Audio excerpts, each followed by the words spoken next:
Dylan, Rabbi? Hanging in there, staying out of trouble. No, I didn't ask if you were in trouble. Yes, how you feel. No, If you're staying that- out of trouble, you're not No, having I any just fun. assume that that's what everybody is thinking. So just, let you know that I haven't gotten into trouble yet today. Good that you qualified. It's today. Yeah. Yeah. All right. Okay. Greetings, everyone. Good morning, Daniel. Hi, those of you offering greetings who forgot to unmute, that's why we didn't hear them. Good morning.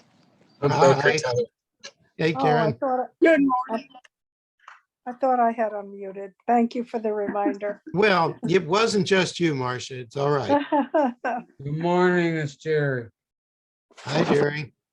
Good morning. Ronnie's, good morning, everybody. Ronnie's on her way. Well, how far has she got to go? Not far. Right here, she's, Not Hello, far. good morning. I hope you can see me. Yeah. I never contacted Lisa, so we're on Jerry's machine again. Yes, I you're mean supposed to. Jennifer. Oh, you still haven't figured it out, Ronnie? No, it just, we're doing, I forwarded the link to Jerry and he just loaded it. Yeah. I don't know why my machine's not working. Okay, Ronnie, Yes, good morning. I can send you my computer guru if you want. You just have to let me know afterwards. I need to and I'll, contact Jennifer. I just didn't have time this week. I Listen, will there- try her. No There's a problem. way- Whenever you're ready, Ronnie. Yeah, I have got your number sitting right here. I just didn't have the time. Thank you. Danny, very you much. have someone that you use that comes to your house and solves No, we major really computer need a problems? really good computer guy. We have one, but he is, how would you describe David? Yes. Erratic. He says he's coming and he doesn't. He's inconsistent. Yeah, I have a guy who's much more consistent.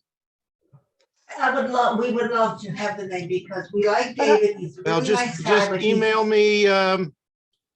offsite and Okay. outside of class, and I'll give you his information. Thank you. I would appreciate And it. okay, well, Daniel, why don't you contact me about that afternoon? Offline, right? Yes, thank you. Yeah. Okay, so we left off, we almost got to the end of Unit 9. We've been dealing with this, the issue of Jewish continuity, Jewish procreation, and some of the things that get in the way of that. And we are up to text number 11. So what you just do? I moved it. what is this? What did you move?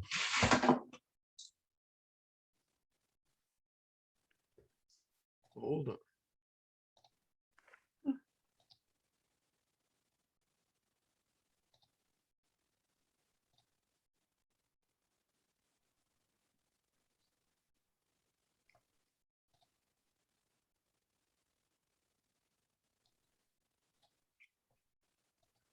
Okay, so here we go. And down to number 11. So this was a piece written in 2012. Dr. Irshai, as you can see, an Israeli, and dealing with feminist perspectives on Orthodox responsa. And she notes the Babylonian Talmud forbids conjugal relations during a time of famine. So why and how far does that go? Okay, and how might that impact any decisions that we have? So here's the piece from the Talmud. Reish Lakish said, a man is forbidden to engage in sexual intercourse during years of famine. As it is said, before the years of famine came, Joseph became the father of 2 sons. So that, the derivation from that is it had to be before the years of famine, that he became a father, because just, in a time of famine, you didn't indulge. Right? One sage taught those who are childless engage in sexual intercourse during years of famine. Okay? He says, doesn't matter if you're childless, then you need to procreate. Right? You need to get busy. Our rabbis, meaning the majority of the rabbis, not Reish Lakish, taught when Israel is sunk in sorrow and one person withdraws from involvement in it, the 2 ministering angels that accompany a person come and place their hand on his head and say, this person who withdrew from the community will not see the consolation of the community. And it was taught in another Braita, another rabbinic teaching, when the community is sunk in sorrow, a man should not say, I will go to my home and eat and drink and it will be well with my soul. Rather, one should be sorrowful with the community. End of quote from the Talmud. And she continues, Reish Lakish's statement can be understood in 2 ways. He may believe it is wrong to bring additional children into the world in a time of famine for economic reasons, so that there are not extra mouths to feed.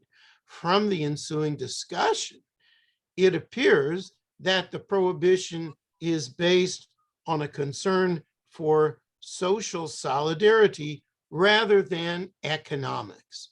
A person is a part of a community, and he may not act for the sake of his own household without paying attention to and identifying with the troubles faced by the community as a whole. Right? So, the question here is, are there concerns that we should not procreate at certain times? Or are we exempt from that because of our own particular demographic concerns? Right? In other words, yes, there's an overpopulation problem in the world at large, but maybe because of our own situation and our demographic problem, we should say, well, we have our own problem and we need to be concerned with that.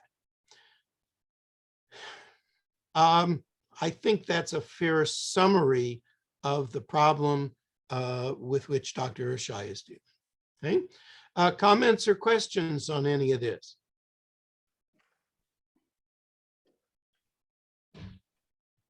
All right, hearing none, let's go to, Rabbi, yes, please, Lou. I don't take from this section a conclusion by Rodid Irshai. Does she have one, or did I just miss it? No, I think that, she is saying that the commitment to procreate is not necessarily absolute. She doesn't have a full conclusion beyond that. She's more or less agreeing with Reish Lakish. Well, at least making a case for it. I think that's dangerous. I think this is a dangerous statement. It's very short-sighted. It's pretty well accepted. I'm not a social scientist, so what I'm going to say, people can shoot at me if they want, but I think it's reasonably accepted in social sciences that in agrarian communities and populations, particularly where they're not very well off economically, they have more children because they feel they need more children to take care of the family and take care of the work. Famines don't limit themselves or are not limited to weeks or generally even months. They're sometimes years. And not to procreate could mean the death of the community.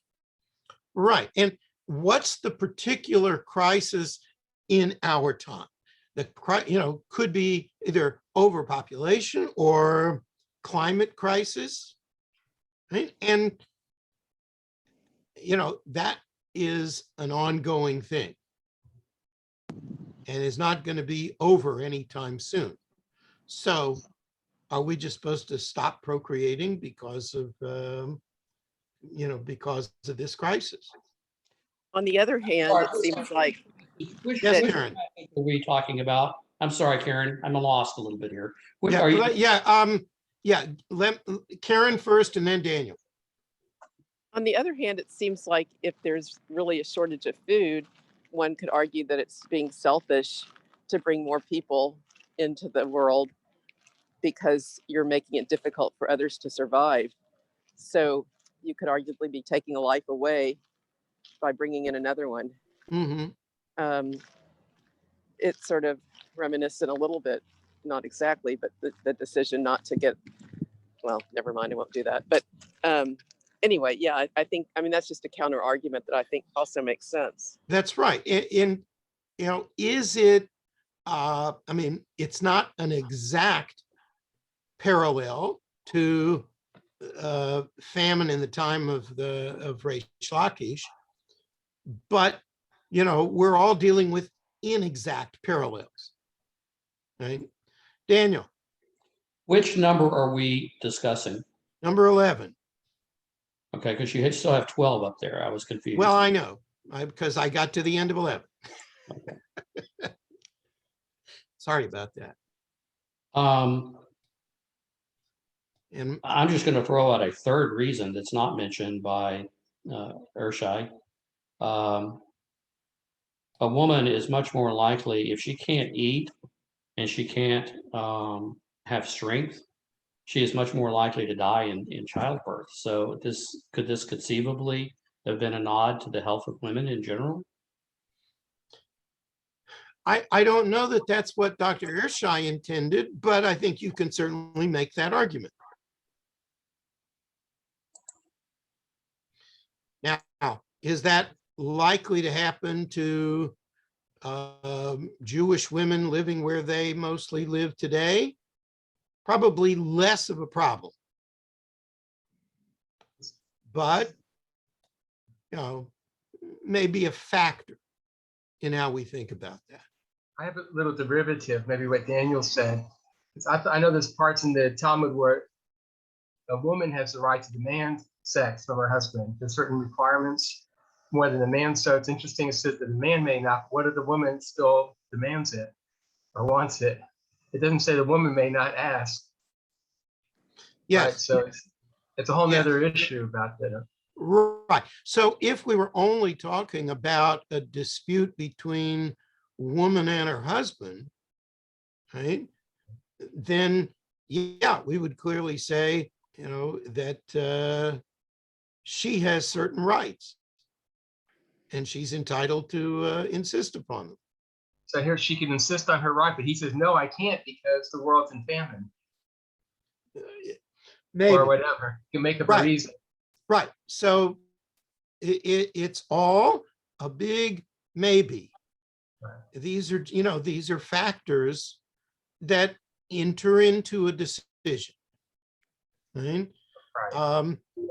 I don't think there's a clear position, yay or nay. Okay? And so what happens is that the decision becomes, very individualized. Right?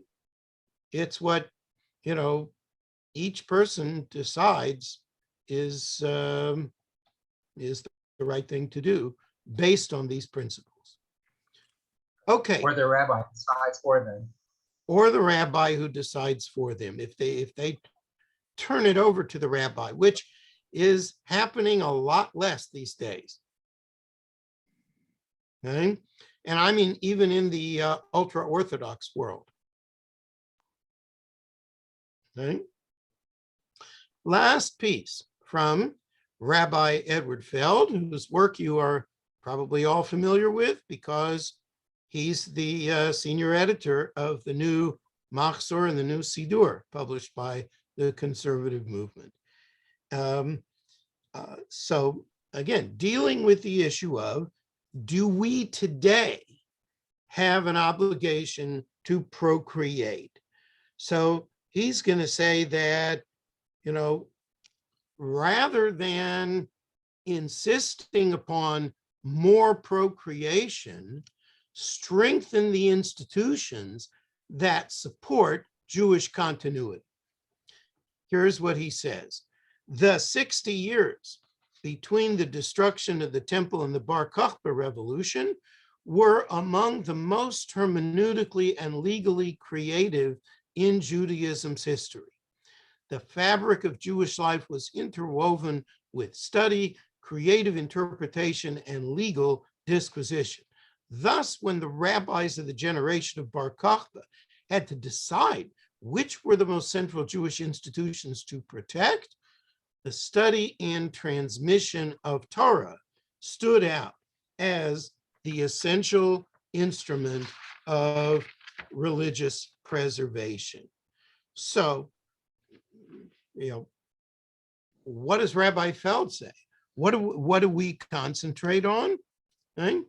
Look at what they did back in the time of Bar Kokhba.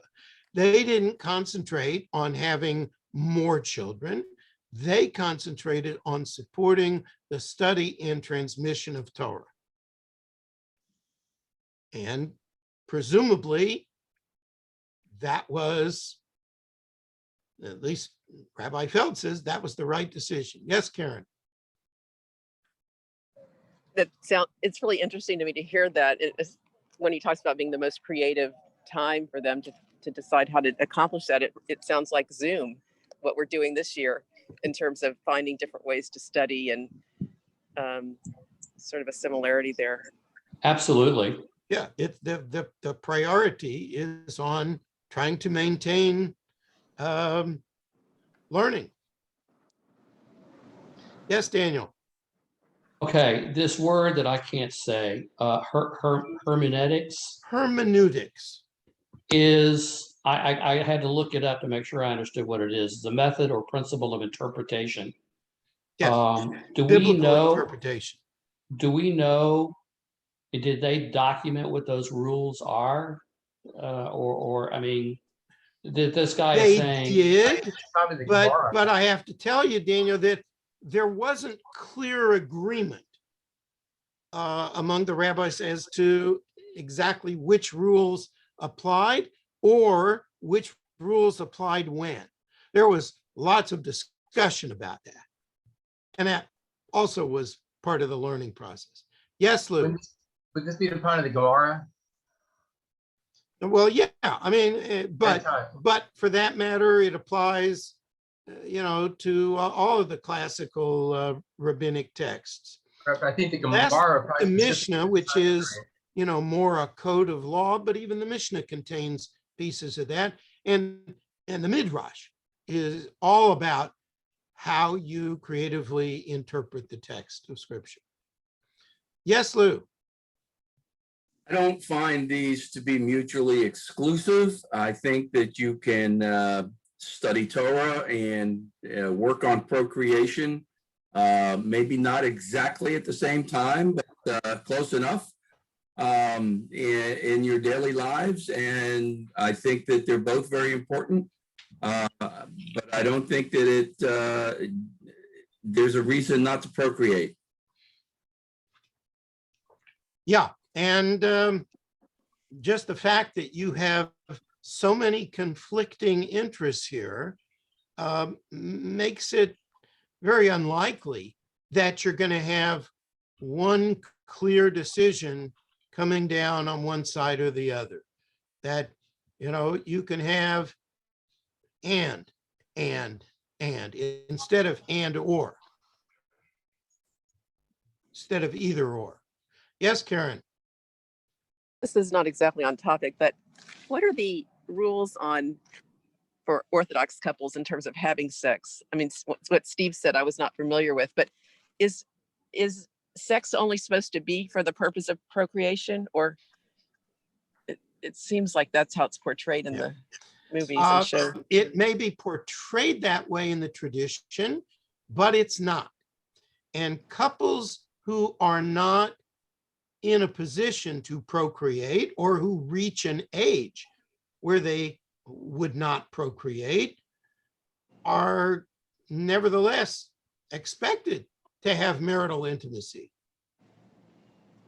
But during the period where they could procreate, is it considered, I mean, is that the only reason to have sex, or it doesn't matter why you have sex? No. Okay. All right. I'm sure there are sources that might suggest that, but certainly that is not the dominant direction in the tradition. Thanks. Okay. Other comments or questions here? Okay, so, I think, Lou, your comment on this was really a good way to approach the finish line for this lesson, as with many of the issues that we've dealt with in this course, that there's not a clear-cut answer that dominates in the tradition.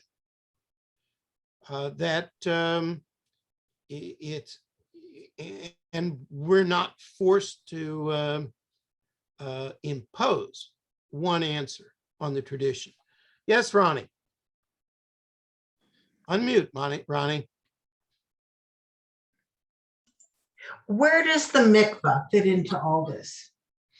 Well, the mikveh is just, it's a part of that. In the traditional Jews, women go to mikveh every month as long as they continue to menstruate, right? And they abstain from sex during the period immediately following the period.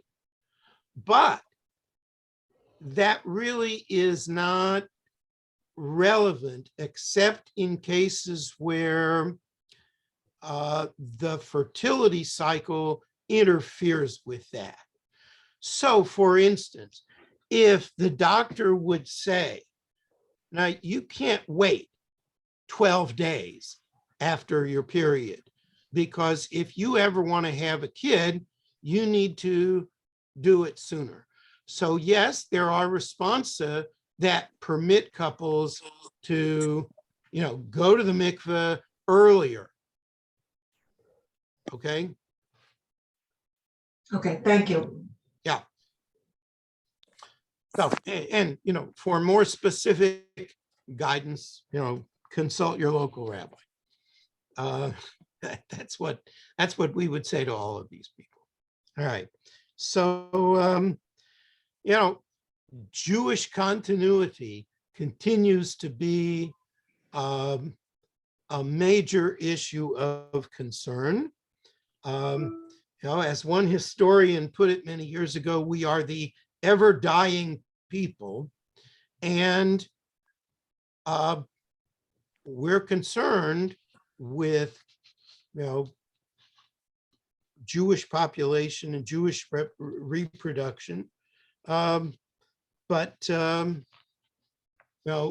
we don't have a clear-cut answer on all of these issues for couples who are dealing with these questions in real life. So,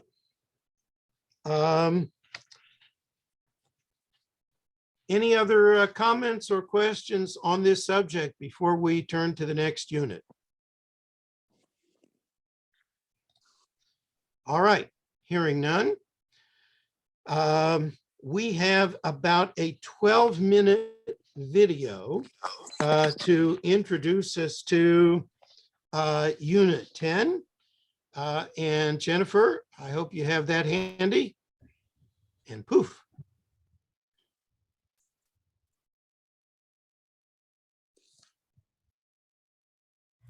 I am a Jewish historian, and that is a deliberately ambiguous label. In one reading of that phrase, I am a historian of Jewish people and their experiences. But I am also proudly Jewish myself, and as such, not neutral about my subjects. Jewish history is personal for me, as is my daily work at the U.S. Holocaust Memorial Museum in Washington. When I began to work at the Holocaust Museum in 1999, I was wary that I would contribute to what some see as an unhealthy obsession with Jewish victimization. The Holocaust has become central to American Jewish identity. Over the past several decades, many people have expressed concern about this centrality, which they see as an overemphasis on Holocaust memory in our communal life today. So, does the Holocaust play too large a role? Does it use up too much energy, attention, money? The goal of this session is to provoke reflection on the canonization of Holocaust memory in American Jewish life and what uses that memory serves. American Jewish leaders and scholars have been debating this issue since the late 1970s. You will be examining textual sources ranging from the World War II era to recent years, hearing the voices of rabbis and historians, parents and teenagers. For context, let's first take a look, in broad brushstrokes, at the ways American Jews relate to and treat the memory of the Holocaust. There is some hard data on this subject. In a 2013 Pew Research survey of Jews in the United States, a striking 73% of respondents said that remembering the Holocaust was essential to being Jewish. This was the highest-ranked response to the question of what made them feel Jewish, outstripping values such as leading an ethical and moral life, observing Jewish law, or caring about Israel. Many of the most revered and frequently quoted figures in American Jewish life have a strong link to the Holocaust. Elie Wiesel and Anne Frank, Chana Senesh, and Menachem Mendel Schneerson, the late Lubavitcher Rebbe. Enemies of the Jews and the Jewish state recognize the emotional weight of the Holocaust, as shown when they use the Holocaust to attack us. In 2006 and 2016, the Iranian government sponsored Holocaust cartoon contests, in which winning entries portrayed Israeli soldiers as Nazis, and another showed Anne Frank in bed with Hitler. People who want to anger or hurt Jews know where our weak spots are. The importance of the Holocaust to American Judaism is also reflected in both quasi-religious and sometimes explicitly, formally religious ways. Over the past several decades, the traditional memorial service has been updated to include a segment paying tribute to the 6 million Jewish victims. More dogmatically, in language that has become a sort of rallying cry, the philosopher and Reform Rabbi Emil Fackenheim made the case that Jewish survival and faith were necessary in order to deny Hitler, quote, a posthumous victory. Fackenheim was himself a Holocaust survivor and chose the name 614th Commandment as the title of his ideology, deliberately framing the Holocaust as a motivating force for sustained Jewish life. Similarly, the March of the Living was founded 30 years ago as an annual pilgrimage, starting at the Nazi killing centers in Poland and culminating in a triumphant arrival in Israel. According to its website, the program uses the backdrop of the Holocaust to, and I quote, strengthen Jewish identity, connections to Israel, and build a community of future Jewish leaders, end quote. To date, over 250,000 teens and adults have participated in the March of the Living, a program that has proven effective and deeply meaningful to many. The March of the Living is in line with Fackenheim's admonition to be vigilant Jews, lest the goals of the Nazis be fulfilled decades later through assimilation or other gradual forces. And this approach is typical of the way many American Jews relate to the Holocaust, as individuals and in group settings like classrooms, summer camps, and synagogues. When I was a teenager in the 1980s, it was commonplace for a bar or bat mitzvah child to be paired with a boy or girl who was murdered during the Holocaust. In subsequent years, I've attended many B'nai Mitzvah, where the Torah reading was demonstratively made using a scroll salvaged from a destroyed European Jewish community. I have sometimes felt ill at ease with such direct linkages. Yes, I am aware that this discomfort may sound surprising given my career choice. Furthermore, I am the daughter of a Holocaust survivor, and I consider remembrance in perpetuity to be a moral imperative. But should it be a feature of a Jewish milestone based on religious learning and celebrating a maturing young person? Should we choose a trauma of unprecedented proportions to be the preeminent thing that defines or unites us as American Jews? Or should we focus instead on inspiring stories from the State of Israel, or on the rich Jewish textual tradition, or on Jews as creators, as artists, scientists, or philosophers over the millennia? And what about God and our place as a covenantal people? Is it healthy, or even sustainable, to define ourselves primarily in terms of a legacy of victimization? Now, not everyone believes that this centrality is healthy or proportional. Since the late 1960s, sociologists have referred to the concept of civil religion, shared values that transcend ethnicity to offer broader social cohesion. There are many such holidays and values in American society. The generosity celebrated at Thanksgiving, for example, the celebration of individual merit and hard work triumphing over modest beginnings. For many Jews and the organizations they support, the Holocaust has become one of the pillars of our civil religion, a way to keep history alive and spur new generations to act in Jewish ways. Jacob Neusner, the eminent Jewish studies scholar, was among the earliest and most emphatic of the critics of the American-Jewish relationship with the Holocaust. Neusner argued that an emotional connection to the Holocaust and the State of Israel had come to supplant a more substantive and positive sense of Jewishness based on faith and learning. Similarly, the literary scholar Robert Alter has called the American Jewish focus on the Holocaust the epidemic excess of a necessity.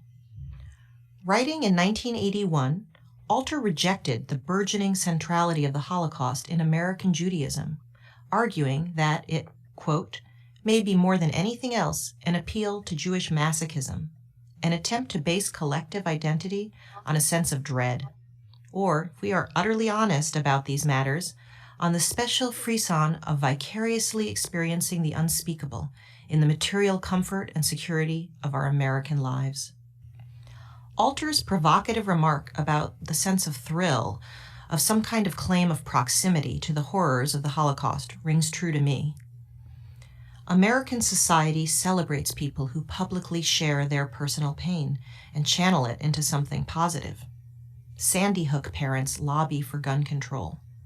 Cancer survivors raise research funds through highly visible charity walks. As a teenager, I repeatedly nudged my father. Why won't you talk about what you went through, Daddy? In some morbid way, I was proud to be just 1 degree of separation from tragic events, as if it might make me seem deeper than the average Midwestern teenager. The survivor is accorded a kind of privileged status, that of someone who passed through hell and lived to tell the tale. Many times I have heard young people being reminded that they are the last generation to know survivors personally, that they will take on the burden of witness once the last survivors die. This passing of the generational torch makes it even more tempting to treat Holocaust history with religious reverence, instead of as a real historical event in a longer chain of Jewish history. By extension, when anti-Semitism seems resurgent, or at the least more visible in the United States, most notably on college campuses or at the neo-Nazi march in Charlottesville, Virginia in 2017, it almost feels like a nightmarish wish fulfillment on the part of anxious American Jews. See, We told you we were right to remain on guard. But do Jews need anti-Semitism to unify or galvanize them? If this characterization makes you uncomfortable or seems unfair, I think all of us would agree that the Holocaust is invoked and analogized in service of politics today by both Jews and non-Jews. For American Jews, the Holocaust gives impetus to speak up against injustice on domestic issues like civil rights and policing, or foreign policy ones like refugees and military interventions. It also grants Jews credibility as an oppressed people who can empathize with the persecuted. Memorializing those murdered by the Nazis and their collaborators as martyrs also transforms their deaths into a sacrifice with meaning, one that can be embraced by other people of religious faith beyond the Jews. The paradox of the dominant American Jewish approach to the Holocaust is that it is both the vehicle to define our distinct identity, our separateness, and it simultaneously works to draw us closer to the non-Jewish majority. The legendary Jewish historian Selo Baron criticized what he called the lachrymose view of Jewish history, which stressed persecutions and Jewish suffering in place of a more nuanced understanding of Jewish-Gentile interaction. Are Holocaust education and memorialization different from or consistent with a Jewish tradition that has always made a ritual out of remembering tragedies from the past? How do we achieve balance between painful memory and literacy in Judaism and other Jewish historical events and culture? How does such a framework change Jewish agency in charting our future as a religious nation? I hope that the texts you will study in this session offer an avenue into these difficult and persistent questions. Okay, so before we begin discussion of this, I just want to share with you one other comment from a leading Jewish academic in the field of Holocaust literature, who said, "Is there not something deeply troubling about an American Jewish community that has been spending exponentially more money erecting monuments to the dead than to educating its young? Or about the proliferation of Holocaust courses that teach about the Jews only as a community marked for destruction, and then often in the context of a competition for victim status in today's multicultural America?"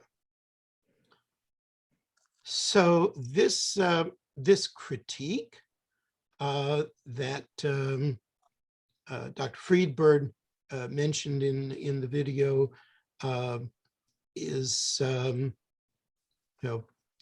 certainly an interesting critique, and it's a very difficult issue.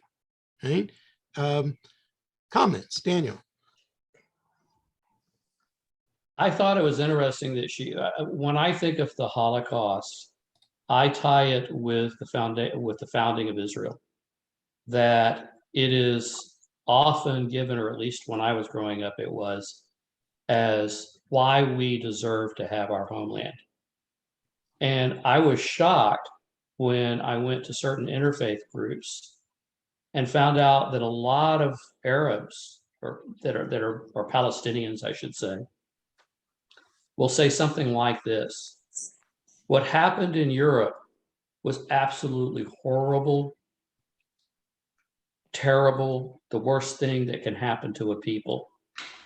And it's irrelevant to my experience and why you took my land. Mm-hmm. In other words, the empathy for the Holocaust with people that we perceive as our enemy, it is not, they don't share it. And they just basically, it is outside their conversation. And it's very difficult for us. I'm sure what people right now, when they hear me say that, the hair goes back up on your arms, How can they not see the connection? And they don't. Yeah. It is a European crime. It's not an Arab crime. Yeah, except, which I think that critique of Zionism is disingenuous because it ignores the fact that there was a ton of hostility to Jews in the land of Israel before the Second World War. I mean, there were riots in 21 in Jaffa. There were the 29 and 36 riots in Hebron. And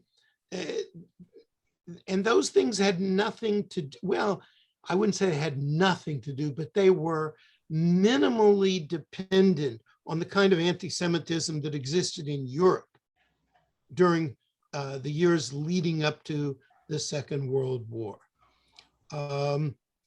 So, you know, I'm not sure I want to bring Zionism into this. Dr. Friedberg's issue is, what do we focus on? Yeah, without forgetting about the Holocaust, how much emphasis do we want to put on that as opposed to all the positive things that we want to teach about being Jewish? Carolyn. I actually see a bit of a parallel there to one of the central rituals and most observed rituals of American Jewish life, where we're celebrating or remembering victimhood from the Exodus in Egypt. Yeah, interesting. And there's a lot of space in the Siddur given to, you know, how good it was that God punished the oppressors. So, you know, is it more, you know, sometimes it's less about the freedom and more about, oh, good, God gave them what for? Right? Karen and then Ronnie. I just found her discussion fascinating. It made me uncomfortable in some places too, and made me think of things I hadn't really thought about before. And one of the things that went through my mind was, and I guess for me, the Holocaust is such, I feel like it's something that just is a part of me in the sense that we grew up learning about it. It's just, it feels like it's part of my psyche. And it's a sort of unspoken wish for others and hope that others understand that we carry that with us and the pain of that. But then I think about my sense is that there are probably a lot of people, when you hear Blacks talk about slavery and the horrible things, that I think there's a good percentage of the population that wants to say, get over it, you know, we're past that. And so that makes me think, well, there's probably a similar reaction to Jews with the Holocaust. Not that that makes it, I mean, I don't agree with that response to slavery, but and I don't think that just because others may feel that way means that we need to do that. But I do think there's something to be said about, like when she talked about the bat mitzvah and being paired with somebody that had died, that made me uncomfortable too, in the sense that it seems like there's a time and a place to focus on joy and rite of passage and those things. On the other hand, I could see where for a child having that symbolism makes you realize all the more the importance of what your responsibility is to keep the faith alive and to continue the practice. So lots of good food for thought. Yeah. I don't have the answer, but I do see what she's saying in terms of that is an extreme focus on for Jews, and I don't, yeah, that's all I have to say. Yeah, Ronnie. Okay, I'm going to change the subject ever so briefly, and Marcia can support me on this because she's a docent at the Holocaust Museum. I think the purpose of at least the one here in Houston is their mission is far more than just the Holocaust. It's a way of educating young people against hate. And I think that's a very, very important mission because there's just too much hate in this world. Yeah. I'm going to leave it to others to comment on that. You know, without undermining what you're saying, Ronnie. I think, you know, we could talk a lot about that. Yes, Steve. I think what Ronnie said is true. I think some of the discussion we just had is kind of mischaracterizing and oversimplifying some of the framing of the issues. Like, I mean, I think we can walk and chew gum at the same time. Like, I think Lou said about having sex and maybe, taking care of our hunger or whatever. But I think for instance, like that last thing there about that we're spending exponentially more money on monuments is probably not true. I mean, we're spending less, and also when it comes to Holocaust education, a lot of support it's less of ours. But I think ultimately, though, I agree with the assertion that in order to build a compelling, relevant religion, it has to be based on, especially today, we're not imposed like in shtetl. If we want to have a Judaism that's going to survive and thrive, it has to be built on positive, compelling messages, not based on a suffering or the negative. So I think it has a place, but it's not. The graph that had the listing of the chart, I'm happy that Holocaust ranks so high, but I'm disappointed some of the other things didn't. The solution is not to de-emphasize Holocaust, it's to re-emphasize the other parts. Okay, thank you. Lou? I don't agree with the statement by the person who you put up after the video. Dr. Roskies, yeah. That we shouldn't, I kind of took from that he thinks we shouldn't be putting so much into the Holocaust and put more into current education. But the Holocaust museums that I've visited, and it's not been many, but it's been some, are educational facilities in their own. And I think it's important. I further think that the Holocaust is not yet history. It's still with us. It's with us there are still survivors with us today. There are certainly first generation survivors who experienced it perhaps vicariously.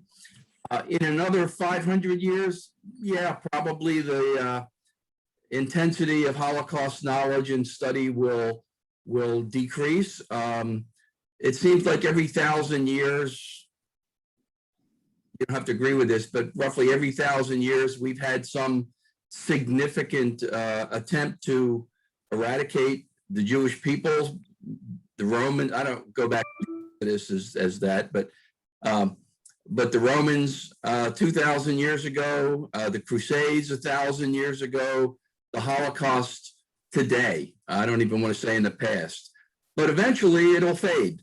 I just don't think it's going to fade in our lifetimes, and it might not fade in the next 100 years, but sometime after that. Yeah.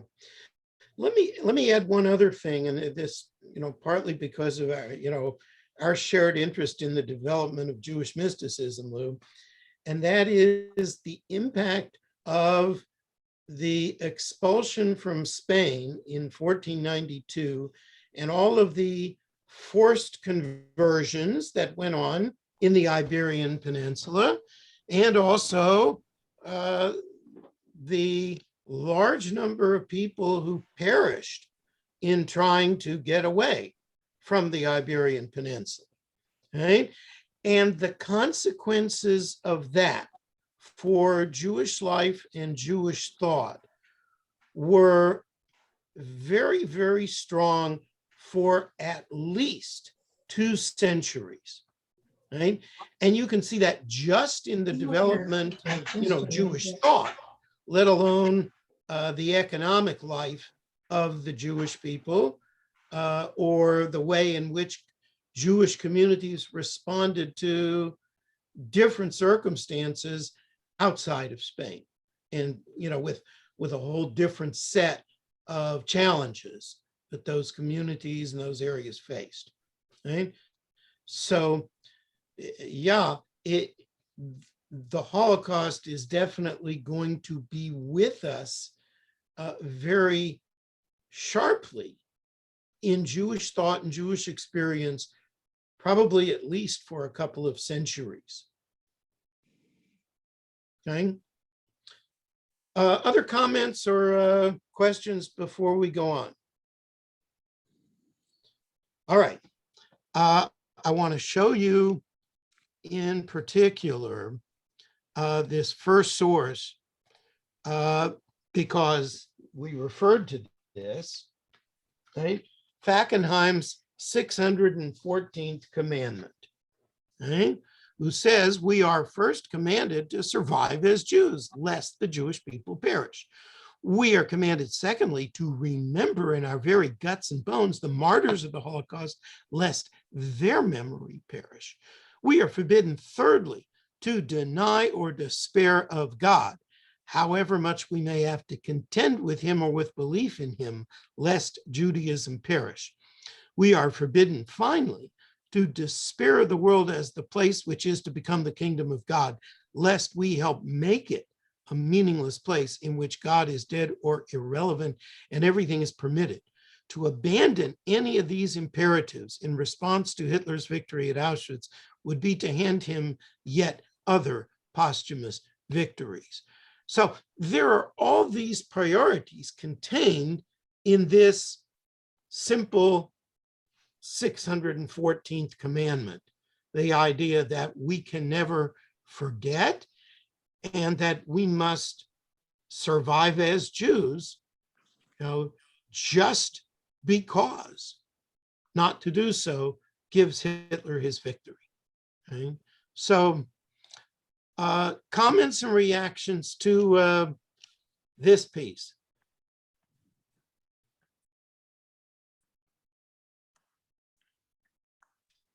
Yes, Lou. I think it's pretty good.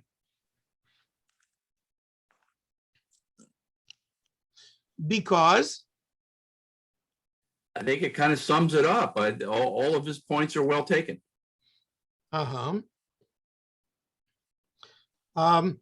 What problem might we have with this approach? Does anybody see a problem with it?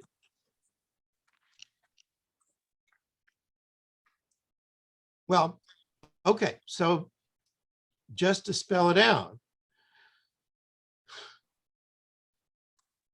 Fackenheim's reason for being Jewish has very little to do with Jewish faith and Jewish practice and all the reasons that we would make for maintaining Judaism if there had been no Holocaust. So is that really consistent with our whole history of Jewish thought? That, I think, is the question that one can direct to Fackenheim. It's kind of a yes, but, all right? And and is somebody really going to believe in Judaism and find that a compelling reason to pass Judaism on based on those imperatives? Yes, Jerry. You have to unmute, Jerry. Oh, wait, unmute. There you go. Oh, no, you're not.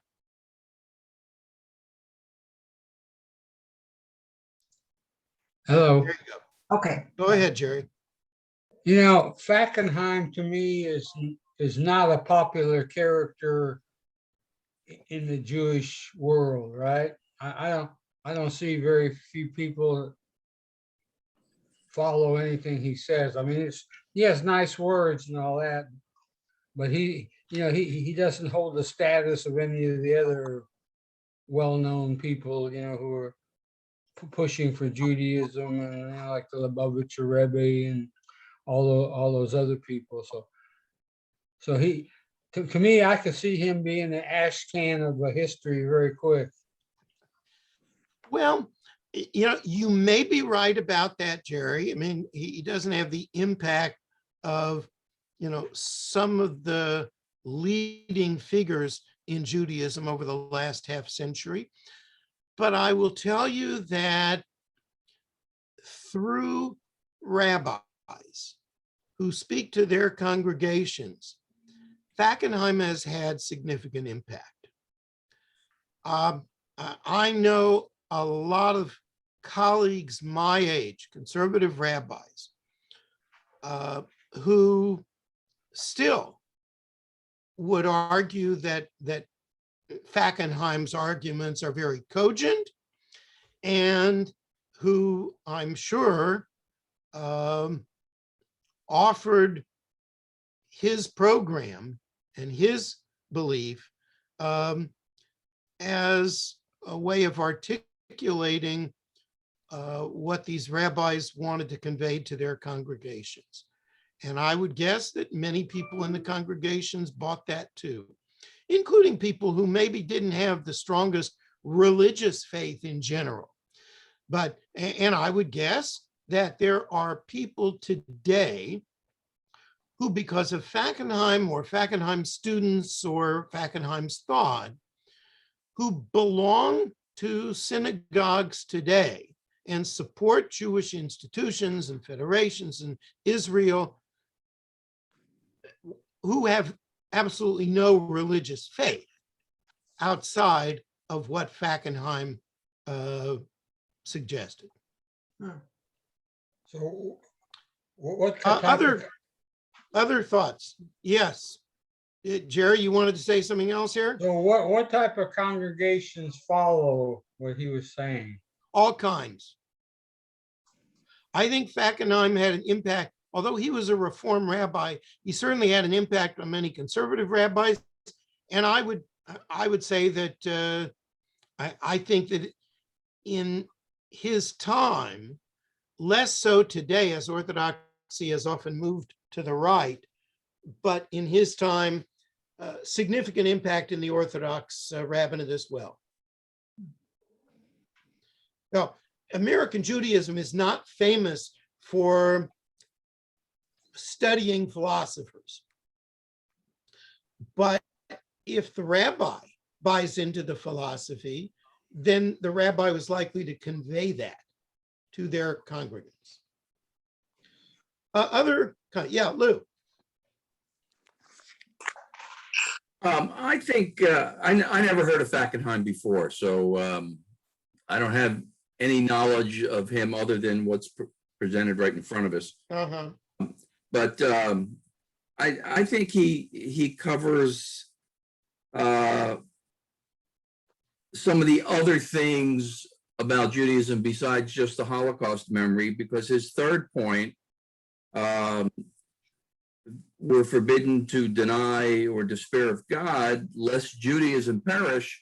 I don't know how he defines Judaism as a Reform rabbi, but to me, that includes Torah study and ritual and acts of social justice. And I think that even in the fourth point, not to make the world a meaningless place in which God is dead, that includes having Torah. Yeah. Just a quick response to that, because we're almost out of time. I would say that just about every pulpit rabbi over the last 70 years has heard the question, Rabbi, how do you defend Jewish faith after the Holocaust? And the most cogent answer that I heard to that was from somebody who I think got this out of Fackenheim. And what they said was, how dare you desecrate the memory of the victims by making their death an argument for the death of God as well. So with that little thought, I'm going to leave you, and we will be off for the next 2 weeks. I'm out of town next Sunday, and then the following Sunday is Erev Shavuot. So we will reconvene probably for 2 more sessions on the Sunday 3 weeks from today. So I Rabbi, hope to see all of you there. Rabbi, is there a way for us to review particularly that last video online, or is that only available when you're in a class? No, just ask Jennifer to help you with that. And Oh. yeah, It's included. We're recording all the classes, so it's in the recording of of the course, I class. So can you just can do just that. go rewatch it on our YouTube channel. Yeah. Of course, of course. Thank you very much, Jennifer. okay, Jennifer, thank you. And those of you who are staying around for our next class, we'll be back with you in a few minutes. Yashikoa, Thank you. thank you very much. Thank you. Thank you. Thank you all. See you later.